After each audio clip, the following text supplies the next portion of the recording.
জাতীয়করণকৃত সরকারি প্রাথমিক বিদ্যালয়ের বাদ পড়া প্রধান শিক্ষকদের প্রধান শিক্ষক পদে গেজেট ভুক্তির দাবি। প্রতিবেদক মোহাম্মদ ফিরোজ হোসেন। আসসালামু আলাইকুম। জাতীয়করণকৃত সরকারি প্রাথমিক বিদ্যালয়ের বাদ পড়া প্রধান শিক্ষকদের প্রধান শিক্ষক পদে গেজেট ভুক্তির দাবি। প্রতিবেদক মোহাম্মদ ফিরোজ হোসেন। শিক্ষাই জাতির মেরুদণ্ড, আর সেই মেরুদণ্ডকে শক্তিশালী করে তোলেন শিক্ষক। একই জাতির ভবিষ্যৎ গড়ে ওঠে শিক্ষকের হাতে। শ্রেণীকক্ষে পাঠদানের পাশাপাশি একজন শিক্ষক গড়ে তোলেন মানবিক মূল্যবোধ, নৈতিকতা ও দেশপ্রেমে উজ্জীবিত নতুন প্রজন্ম। তাই শিক্ষকদের ন্যায্য মর্যাদা, সম্মান ও অধিকার নিশ্চিত করা কেবল একটি প্রশাসনিক বিষয় নয়, এটি রাষ্ট্রের শিক্ষা ব্যবস্থার প্রতি দায়বদ্ধতারও একটি গুরুত্বপূর্ণ অংশ। ঠিক এমনই একটি দীর্ঘদিনের দাবি নিয়ে আবারও আলোচনায় এসেছেন জাতীয়করণকৃত প্রাথমিক বিদ্যালয়ের গ্যাজেট থেকে বাদ পড়া প্রধান শিক্ষকরা। তাদের দাবি, জাতীয়করণের আগে বৈধভাবে প্রধান শিক্ষক হিসেবে দায়িত্ব পালন করলেও পরবর্তী সময়ে অনেককেই সহকারী শিক্ষক হিসেবে গ্যাজেটভুক্ত করা হয়েছে। ফলে পদমর্যাদা, চাকরিগত সুবিধা ও পেশাগত স্বীকৃতির ক্ষেত্রে তারা বৈষম্যের শিকার হয়েছে। বাংলাদেশ জাতীয়করণকৃত প্রাথমিক বিদ্যালয় শিক্ষক গ্যাজেট থেকে বাদ পড়া প্রধান শিক্ষক ঐক্যজোট দীর্ঘদিন ধরে শান্তিপূর্ণ ও গণতান্ত্রিক কর্মসূচি পালন করে আসছেন।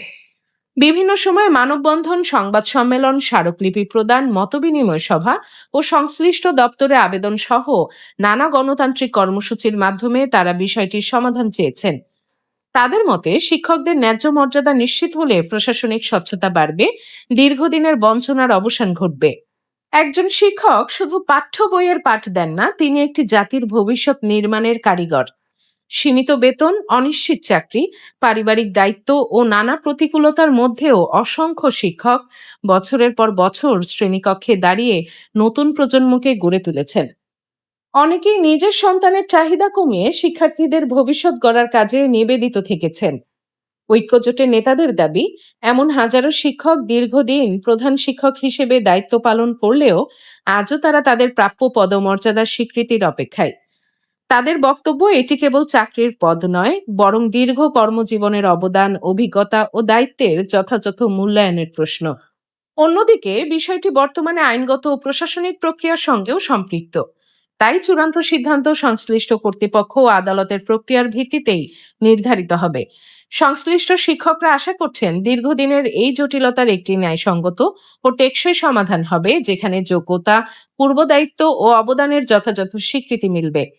তাদের মতে, শিক্ষার ভিত শক্ত করতে শিক্ষকদের সম্মান ও ন্যায্য অধিকার নিশ্চিত করাই দীর্ঘমেয়াদে সমাজ ও শিক্ষা ব্যবস্থার জন্য কল্যাণকর হবে। এদিকে বিষয়টি যেহেতু বর্তমানে আইনি ও প্রশাসনিক প্রক্রিয়ার সঙ্গে সম্পৃক্ত, সংশ্লিষ্ট মন্ত্রণালয় ও অধিদপ্তরের আনুষ্ঠানিক বক্তব্যই এই বিষয়ে চূড়ান্ত দিক নির্দেশনা দেবে বলে শিক্ষকেরা আশা করছেন। অনেক শিক্ষক জাতীয় পর্যায়ে সম্মাননা ও পদক পেয়েছেন, যা তাদের যোগ্যতা ও নিষ্ঠার স্বীকৃতি। সংগঠনের দাবি, এই যোগ্যতা ও অভিজ্ঞতাকে বিবেচনায় নিয়ে তাদেরকে পূর্বের দায়িত্ব অনুযায়ী প্রধান শিক্ষক পদে গ্যাজেটভুক্ত করার ন্যায্য সমাধান হতে পারে। তাদের বিশ্বাস, এই স্বীকৃতি শুধু ব্যক্তিগত নয়, বরং ভবিষ্যৎ প্রজন্মের কাছে শিক্ষকদের মর্যাদা ও পেশাগত সম্মান নিশ্চিত করবে, যা শিক্ষা ব্যবস্থার ভিত মজবুত করতে গুরুত্বপূর্ণ ভূমিকা রাখবে।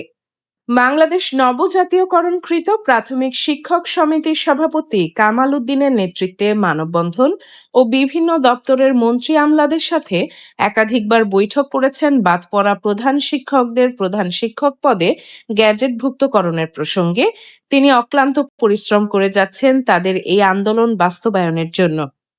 আইনি বাস্তবতা: তিনটি দিকই সামনে রেখে সংশ্লিষ্ট মন্ত্রণালয়, অধিদপ্তর ও আদালতের দিক নির্দেশনার মাধ্যমে একটি ন্যায্য সমাধানে সংশ্লিষ্ট শিক্ষকদের প্রত্যাশা।